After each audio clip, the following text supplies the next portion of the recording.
One of Bernays' main clients was the giant United Fruit Company. They owned vast banana plantations in Guatemala in Central America. For decades, United Fruit had controlled the country through pliable dictators. It was known as a banana republic. But in 1950, a young officer, Colonel Arbenz, was elected president. He promised to remove United Fruit's control over the country. And in 1953, he announced the government would take over much of their land. It was a massively popular move, but a disaster for United Fruit, and they turned to Bernays to help get rid of Arbenz. United Fruit brings in Bernays, and he basically understood that what United Fruit Company had to do was change this from being a popularly elected government that was doing some things that were good for the people there into this being very close to the American shore, a threat to American democracy, that it being at a time in the Cold War when Americans responded to issues of the Red Scare and what communism might do. He was trying to transform this, and brilliantly did transform it into an issue of a communist threat very close to our shores, taking United Fruit again as a commercial client out of the picture and making it look like a question of American democracy, American values being threatened. In reality, Arbenz was a democratic socialist with no links to Moscow. But Bernays set out to turn him into a communist threat to America. He organized a trip to Guatemala for influential American journalists. Few of them knew anything about the country or its politics. Bernays arranged for them to be entertained and to meet selected Guatemalan politicians who told them that Arbenz was a communist controlled by Moscow. During the trip, there was also a violent anti-American demonstration in the capital. Many of those who worked for United Fruit were convinced it had been organized by Bernays himself. He also created a fake independent news agency in America called the Middle American Information Bureau. It bombarded the American media with press releases saying that Moscow was planning to use Guatemala as a beachhead to attack America.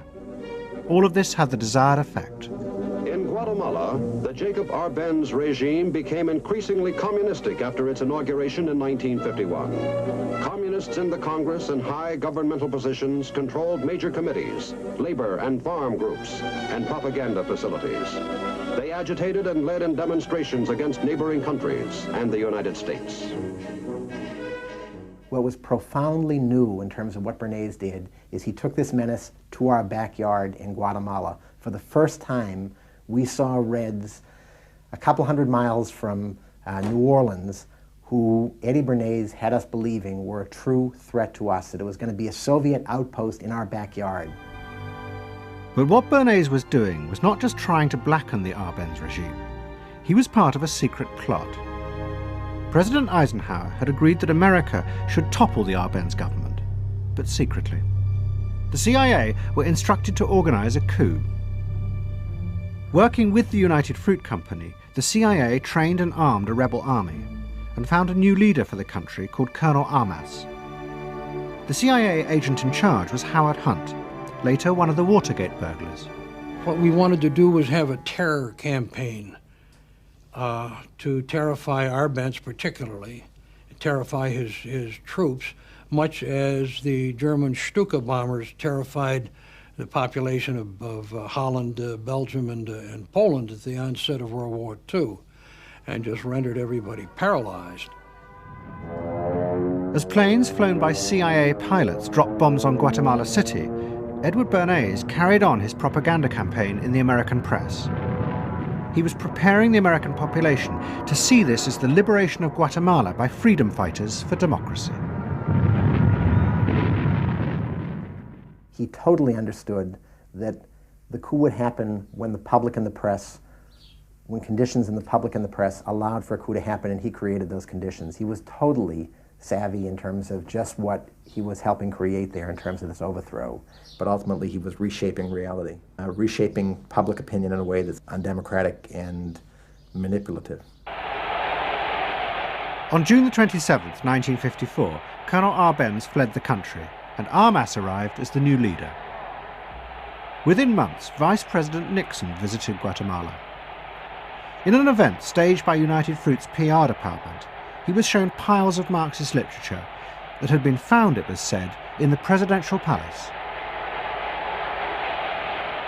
This is the first time in the history of the world that the communist government has been overthrown by the people.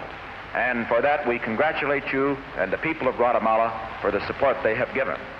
And we are sure that under your leadership, supported by the people whom I have met by the hundreds on my visit to Guatemala, that Guatemala is going to enter a new era in which there will be prosperity for the people together with liberty for the people.